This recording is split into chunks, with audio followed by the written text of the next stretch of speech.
Vamos a hablar de noticias, de veracidad, con un hombre que hace periodismo de la mejor manera y que su voz y su imagen es creíble.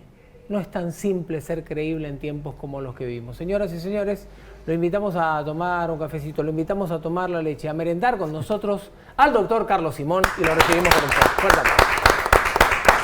Hola Dani, ¿qué tal? Carlos, gracias, ¿cómo te va? Gracias a vos, gracias a vos, es un placer estar aquí. Gracias por venir a tardísimo a tomar el café porque lo preparó Natalia y se va a enojar. No, si me está que mal, decís. Se enoja Natalia y nos reta, dijiste. Sí, nos sacan del aire directamente. Sí. Bueno, ¿cómo estamos? ¿Bien? Bien. Bueno, viviendo este momento que obviamente va a ser es único, es histórico y tratando también de adaptarnos, ¿no? Todos los días un poquito. Vamos de la inmediatez a lo más genérico, si les parece, porque con Alberto vamos a tratar de pelotear un poco contigo y también a sumarlo a Alberto en su faceta periodística, ¿no? Pero en esta situación en la que está la ciudad en particular, ¿qué crees que va a venir pasando? ¿Qué va a pasar en las próximas horas? ¿Qué entendés vos que puede llegar a ocurrir? Bueno, que la pregunta del millón es esa. No soy futurólogo en esto. Dani, creo que ni los científicos saben con exactitud qué es lo que puede pasar, ¿no? Sería la verdad que un irresponsable decir qué es lo que puede pasar. Lo que sí sé es el momento que se está viviendo. Creo que es un momento en algunos casos, en mucha gente, sobre todo la más responsable, de angustia, de preocupación, de otros hasta de temor, y de otro sector de la población de mucha irresponsabilidad, ¿no?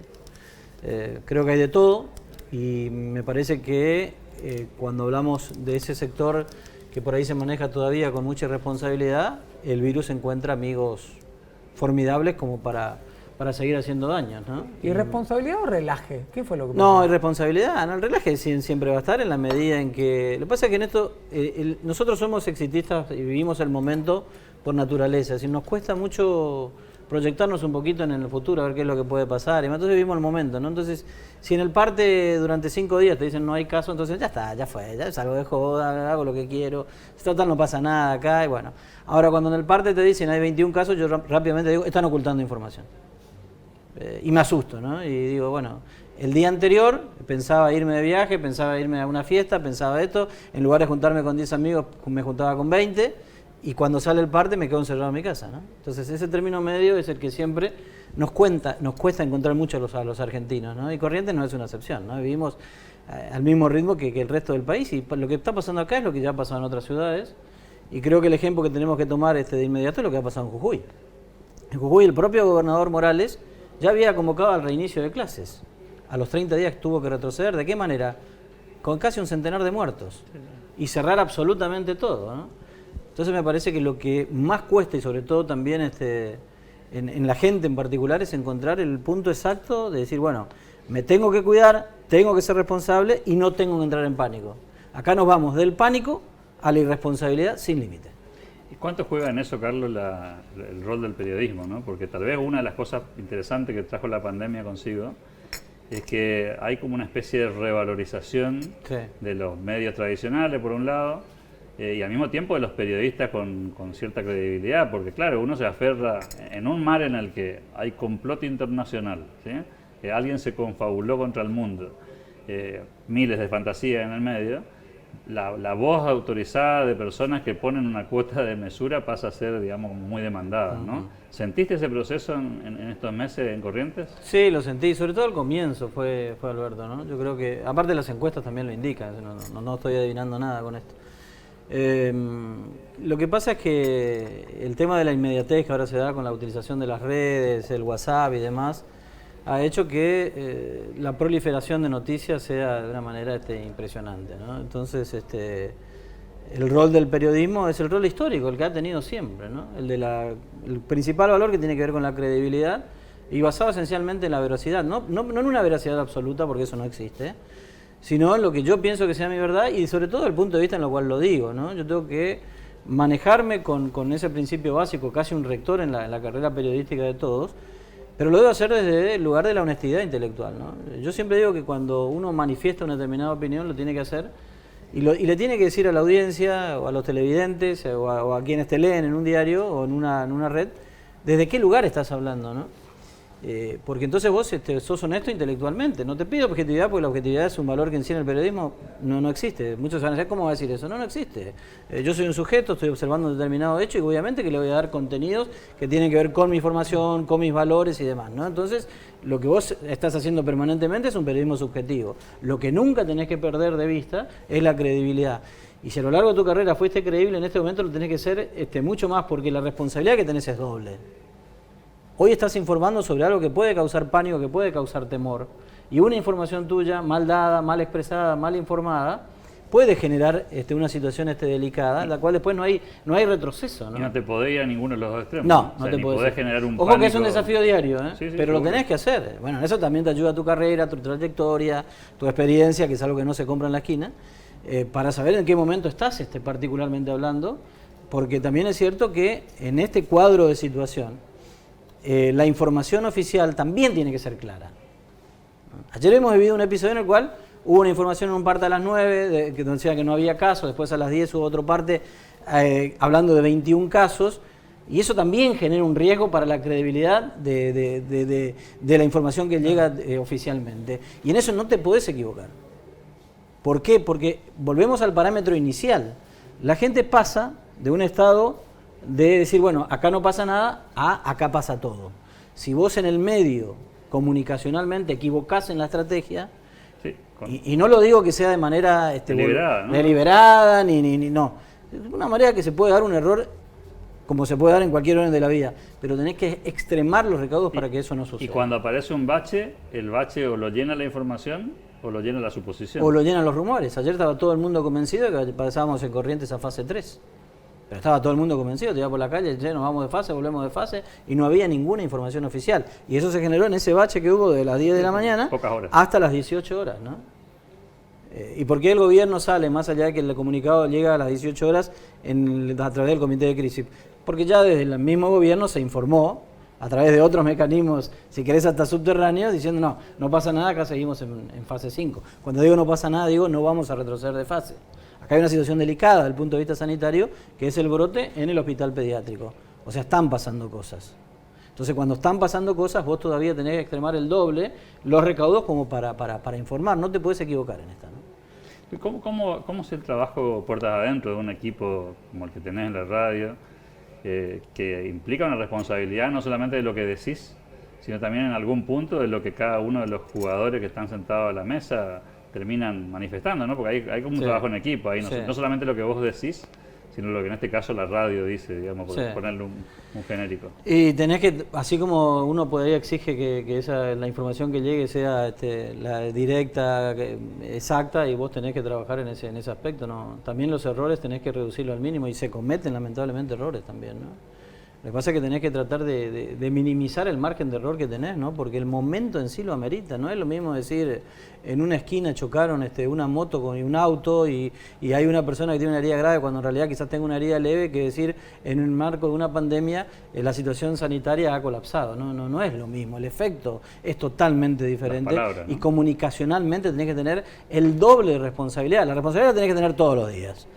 Pero en una época de pandemia la responsabilidad es el doble, porque los efectos de lo que se dice es el doble. Entonces tenés que permanentemente hacer ese ejercicio y sobre todo tus fuentes tienen que ser chequeadas 2, 3, 4 veces antes de emitir una información. Hay que tener extremado cuidado en esto. Carlos, ¿no? Que no significa censura. Claro. Significa ejercicio responsable del periodismo en tiempos de pandemia. Bueno, pero en ese ejercicio responsable justamente, y que decir no significa censura, ¿cuánto vale, cuán importante, cuánto peso tiene el pararse? Porque, viste, hay mucha prensa. No voy a hablar de lo que pasa en Corrientes, en todo el país y sobre todo en los medios nacionales. Cuando vos sos un referente, la tentación está en eso de ponerte del lado de la gente, ser verdaderamente la voz de, que a veces esa posición es casi utópica, digamos, ¿no? Porque tu deber es informar y a veces la gente, la misma audiencia, la misma teleaudiencia, aquellos que están siguiéndote a través de las redes y te dan un me gusta, te quieren llevar hacia el sector que más les conviene a ellos. Y pasás a ser esto que vos dabas el ejemplo hace un ratito de lo que pasó con la situación de coronavirus en Corrientes, pasás del amor al odio en un par de segundos. Bueno, pero sabés, en esto estamos hace rato, vos sabés cuáles son también los riesgos. Ayer cuando había esa ola de rumores y demás, con Alberto intercambiamos varios mensajes, decenas de mensajes, ¿no? Él tenía información, yo tenía información, la tratábamos de chequear entre los dos, y eso ocurre, es decir, vos no podés tirar lo que primero se te viene, porque esa información no es chequeada, tu fuente por ahí no es buena, o una fuente que habitualmente es buena, también puede cometer errores, y en el ABC del periodismo te indica que la noticia para ser dada tenés que chequearla 3 veces. Y bueno, y tenés que entrar en ese ejercicio permanente, si no podés salir de esta situación. Y vos decís, bueno, esa relación de amor y odio existe siempre, Dani. Existe siempre. Cuando por ahí escribís o haces un comentario que le gusta a una persona, porque está de acuerdo a lo que ella piensa, y te va a decir, te pone un me gusta. Y si no le gusta, y te dice, bueno, pero vos tal cosa, tal y tal, y empieza con, y bueno, está, pero tampoco no te van a regalar la vestidura, son las cuestiones que tienen con la profesión de cada uno, que uno ha elegido, uno sabe en qué está metido.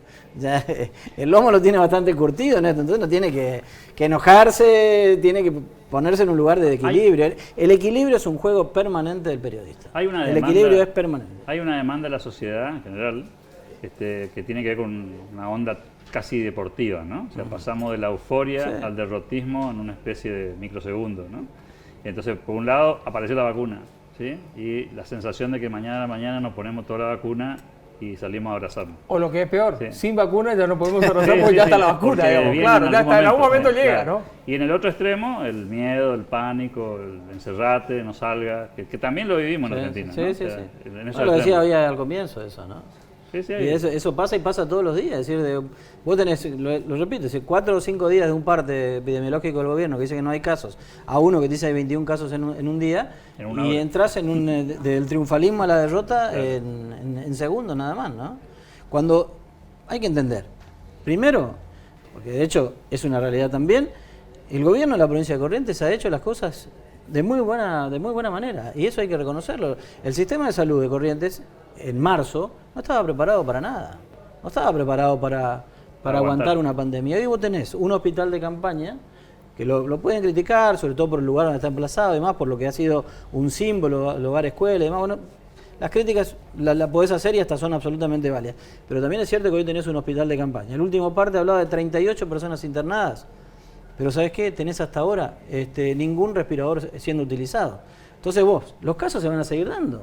Pero ¿qué es lo que pasa? Hoy tenés una infraestructura que te permite aguantar algunas situaciones que se puedan complicar aún más. Hoy estamos con esa tranquilidad. Sí, y con un equilibrio en la sociedad civil para las circunstancias bastante interesante. Sí, hay una conducta también de dirigentes de la oposición en Corrientes que ha sido como debe ser en tiempo de pandemia.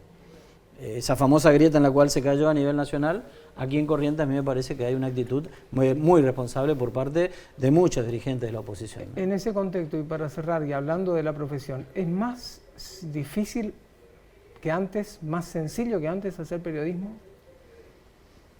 Herramientas te sobran, digamos. Herramientas te sobran. Eso no siempre es bueno. Sí, no siempre es bueno. Yo creo que la tecnología ha venido a cambiar el periodismo, ¿no? Pero ha venido a cambiar en cuanto quizás a lo que vos puedas hablar como instrumentos con los cuales vos podés acceder a la información o podés comunicar. Pero en cuanto a la génesis, el periodismo sigue siendo el mismo. Y eso no va a cambiar nunca. La reinvención del New York Times, por ejemplo, se ha dado en base a pilares. El principal pilar fundamental de esto tuvo que ver con la credibilidad y hacer más periodismo. O sea, ¿qué ha hecho el New York Times? Y se ha reinventado haciendo periodismo. Y hoy el principal recurso económico que tiene el New York Times es lo que le llega por los suscriptores, es decir, personas que pagan todos los meses para poder recibir los contenidos del New York Times. ¿Y por qué lo logran eso? Porque tienen un contenido excelente. Entonces la gente paga por eso, superó el ingreso por suscripciones al ingreso publicitario. Y eso permitió que el New York Times se reinvente. Ese es un modelo que es muy difícil aplicarlo en la Argentina, casi imposible aplicarlo en Corrientes. Pero es un modelo que tenemos que verlo y estudiarlo y analizarlo, de cómo, más allá de todos los cambios tecnológicos, el periodismo sigue brevando de las fuentes originales y que tiene que ver con la credibilidad, con la veracidad y con la honestidad intelectual. ¿Sí o no? ¿Volvés a la tele? ¿Sí o no? Nada más. Sí, creo que sí, ¿listo? creo que sí. Gracias, Creo que sí. Gracias, Un aplauso para Carlos Simón, que con él estuvimos. Che, no tomaron el café. Gracias a la gente de Don Gaspar por el café de siempre y por Nati, que fue la encargada de servir y hacer absolutamente todo. Señor, que tenga una excelente tarde. Nos vamos porque ya es tardísimo. Gracias a vos y a todo el equipo. Gracias a todos.